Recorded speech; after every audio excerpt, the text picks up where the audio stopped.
In math, 2 plus 3 equals 5, and then 5 equals 2 plus 3. You can reverse them and get the same thing. This applies to you as well on a very individual level, on a spiritual level, and every level possible.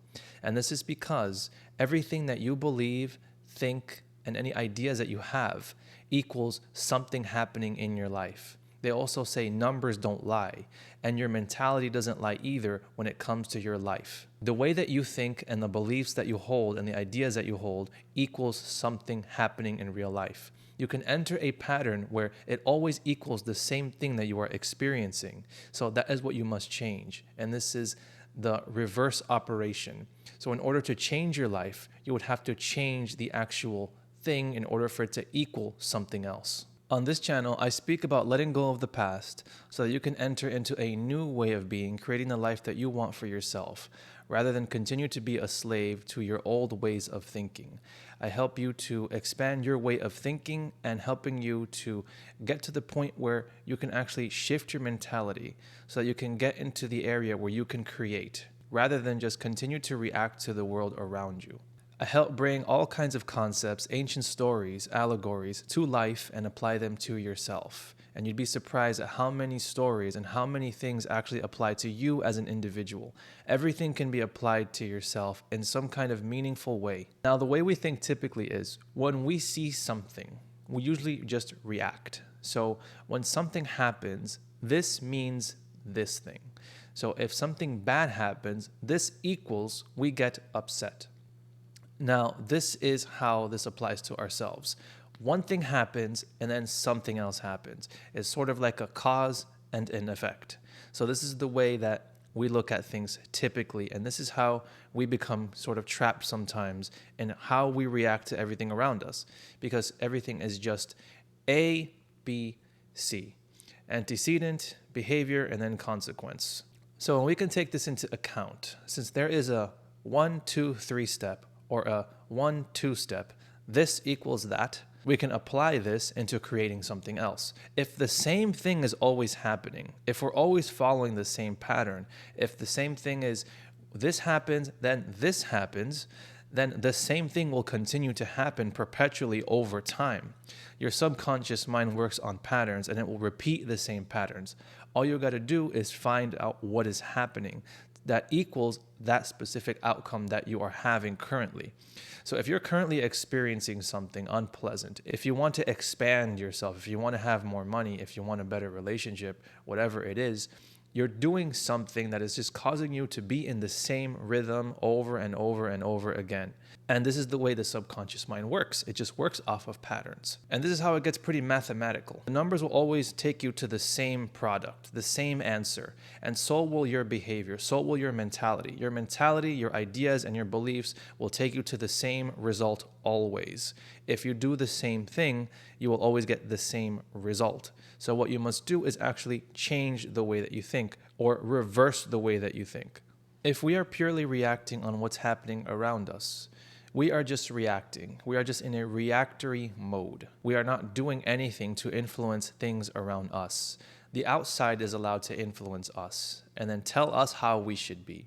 We want to be in the creative mode where we can do the things we would like to do in our own lives. You cannot always change the things that happen around you, but you can always change your mentality. And this is thinking in reverse, changing your mentality so that you can change your surroundings, change your actual life, change everything that happens about your life, because you cannot always change people. Try to change the way people think about you by influencing them, trying to convince them to think better of you, trying to convince your boss to give you a raise, trying to convince everything around you to change. But you can change yourself. And what this will do is change everything else around you very subtly. 95% of our day is subconscious. 5% is conscious. This means that we do not have a say in our life. Things just happen to us and for us, even within ourselves. We're just following the same patterns, getting the same results. Now, it's important to note that everything in this world is mental. Everything comes from somewhere else. Everything comes from something else. This is the way it works. Now, an example of this is when somebody is building a building. Now, there is a blueprint. Somebody has to think of that thing. Somebody has to brainstorm. Somebody has to consult with somebody else, for example, and come up with the best way to build a particular building in a certain area. So you have to think about leveling the land out, think of where to put the plumbing, then think about, is it going to be a 2-story house? Is it going to be a 1-story? So many things to consider. So it has to go through the mind of somebody before it can exist here. And so this is the same way everything else works in life here. Everything first is a thought. Everything first is a mental attitude, an idea, or a belief. It comes from mentality, from somewhere else, an idea, and then it comes down into this 3D realm, into this place we call Earth, into the realm of matter. It becomes something tangible. It becomes something solid. An idea turned flesh. An idea turned into reality. This is stated in the Kabbalion, which is the first hermetic law of the universe, the first hermetic principle, which is all is mental. Everything comes from the mind of something. And you could even say everything that happens to us in our life comes from our own mind and translates outwardly.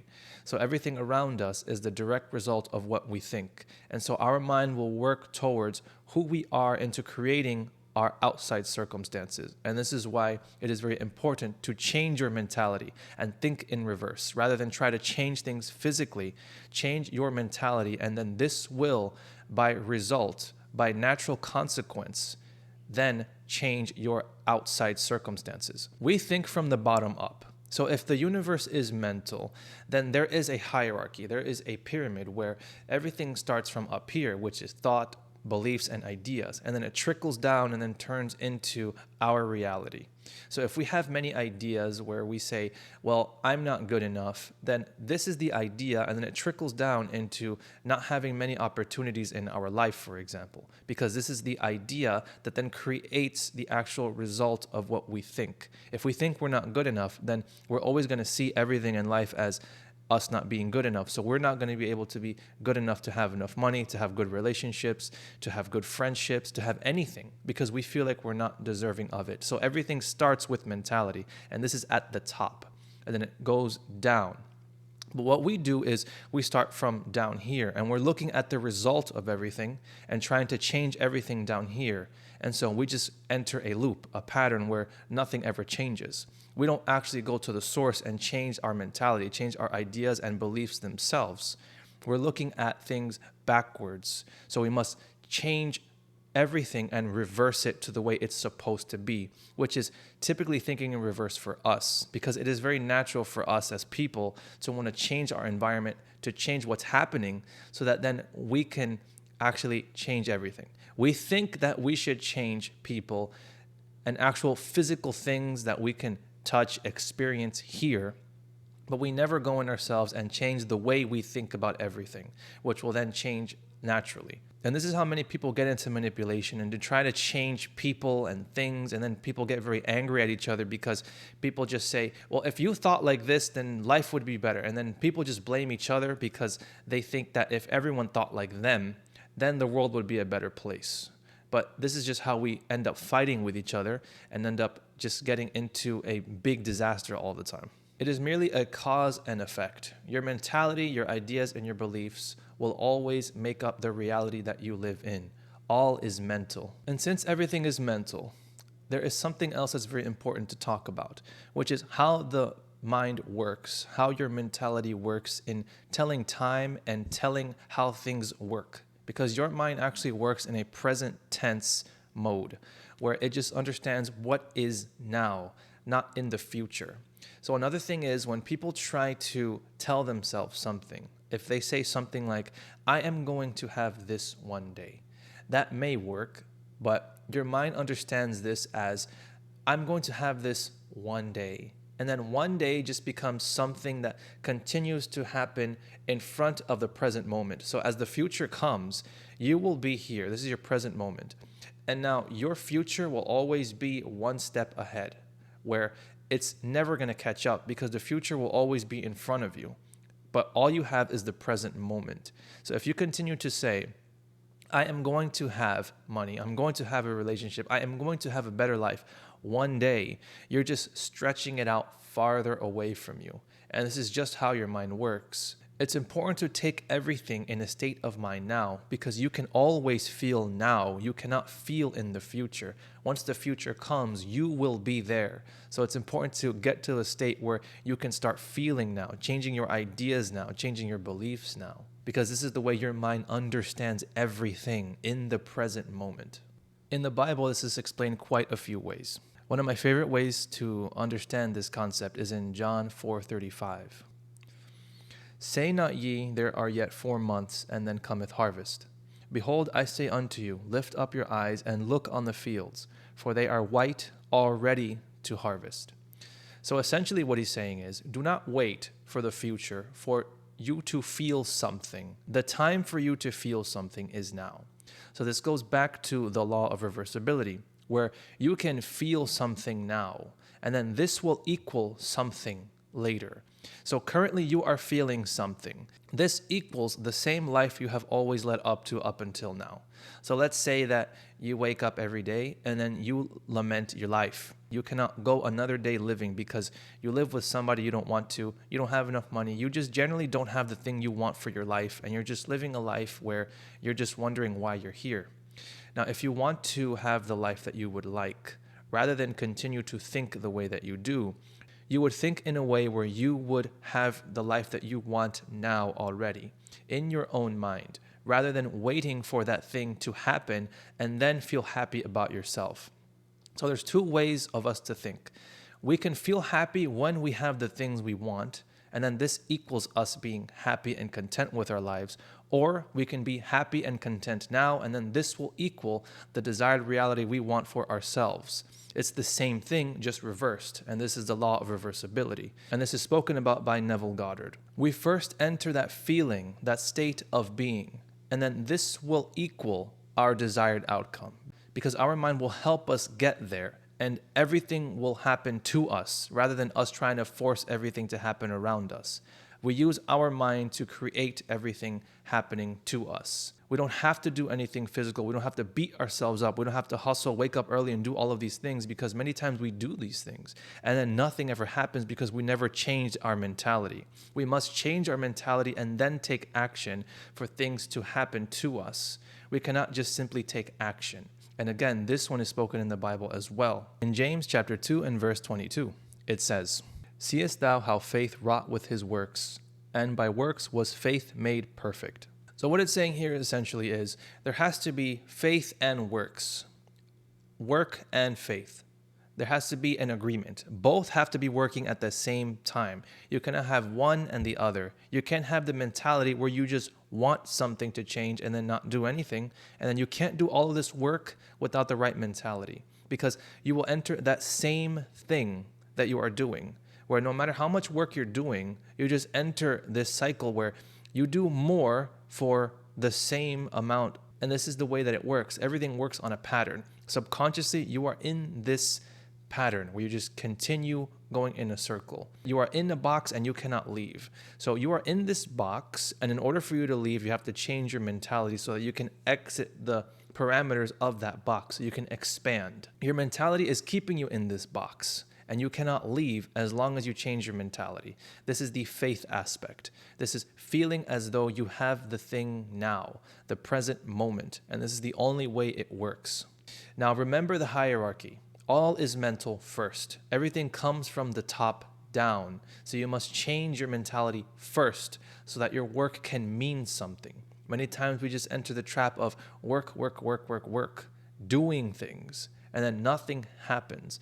So we must change our mentality and then do some work. And then we have the change that we're looking for in our life. One of my favorite stories to talk about this idea even further is actually Aladdin. Aladdin comes from the old stories, the Arabian Nights. Now you can read that one. That one is full of allegorical ideas and symbols that apply to yourself. But I'll just be talking about the Disney movie, because the Disney movie does a good job in explaining the Cave of Wonders as applied to yourself. If you haven't seen Aladdin, the Disney version, go watch it, and then you'll see. Just apply the principles to yourself. When Aladdin is told to go into the Cave of Wonders, he is told, touch nothing but the lamp. That's his job and that's his mission, to go get the lamp. That's all. So as he goes into the Cave of Wonders, there is a bunch of gold, a bunch of what would be considered distractions, because a normal person would just go in there and take the gold and then try to get out of the Cave of Wonders and just leave rich. Those are distractions. The only job that Aladdin has is to get the lamp. Now, the one who is distracted is actually Abu, which is his monkey. So it's Aladdin and Abu. Abu is trying to get the gold and Aladdin is trying to stop him. Aladdin has to redirect him and remind him of the mission that he's supposed to have, which is to get the lamp.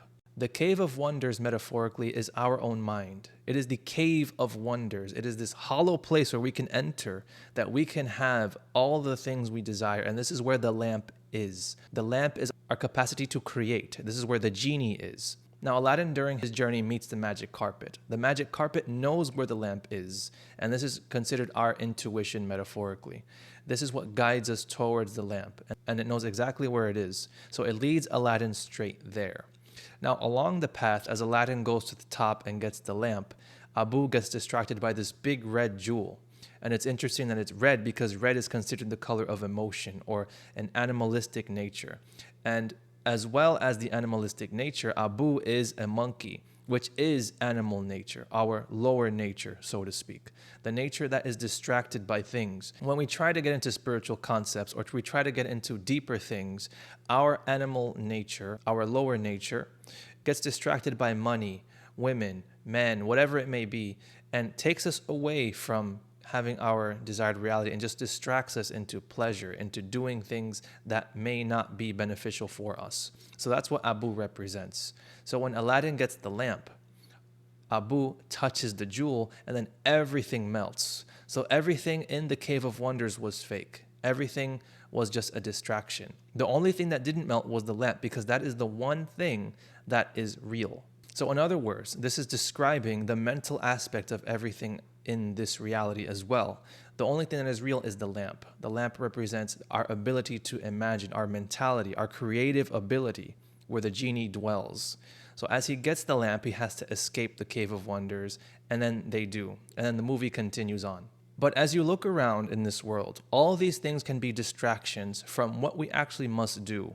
We look at the world and just say, I have to change this, I have to do this in order for this to change, but we're just falling into the distraction, the trap, which is not the actual root of everything. We're not trying to change our life by changing the things in front of us. We're going to the source, which is the lamp, or the top, our mentality, our ideas, and our beliefs. This is always at the top. So if you want to change your life, this is what you have to change first and foremost. So you have to think in reverse. So now you have to enter a state. Now, in order to enter this state, you must find a place to sit and you must meditate. You must first determine what it is you want for yourself.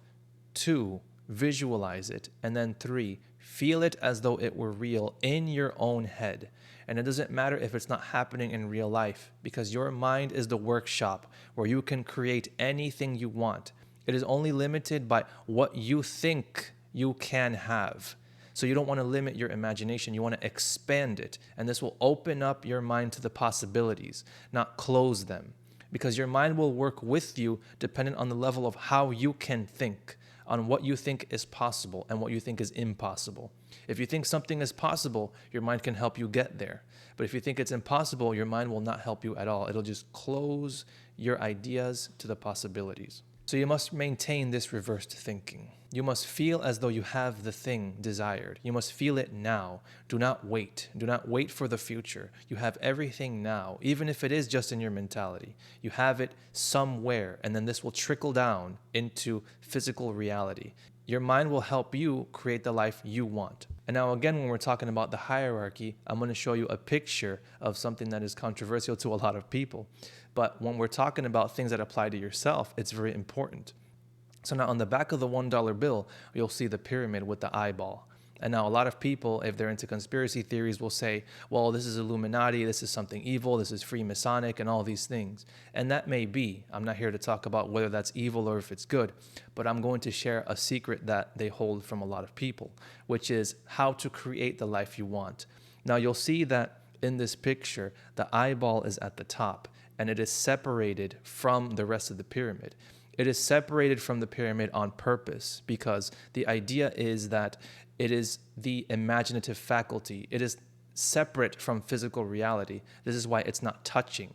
It is an abstract concept. It is the ideas, the mentality that you have. And this is why it is separate. And this is why it's shining, because everything starts from up there. Mentality. All is mental. The first law and the first principle of the Hermetic teachings. And then as you change your mentality, as you meditate, as you see the thing you want and feel it true, then this will trickle down into physical existence, from a higher plane of existence into the lower. And that's all. That's the secret. It's mentality first and then action. So as you do this, it will help you to create the life that you want for yourself. I know these things can get pretty confusing sometimes, so let me know what you guys think in the comment section below. Ask any questions and I'll be happy to answer them the best way that I can. If you guys like this video, please hit the like button, and thank you guys for watching, and I'm more than happy to make more videos like these. Thank you.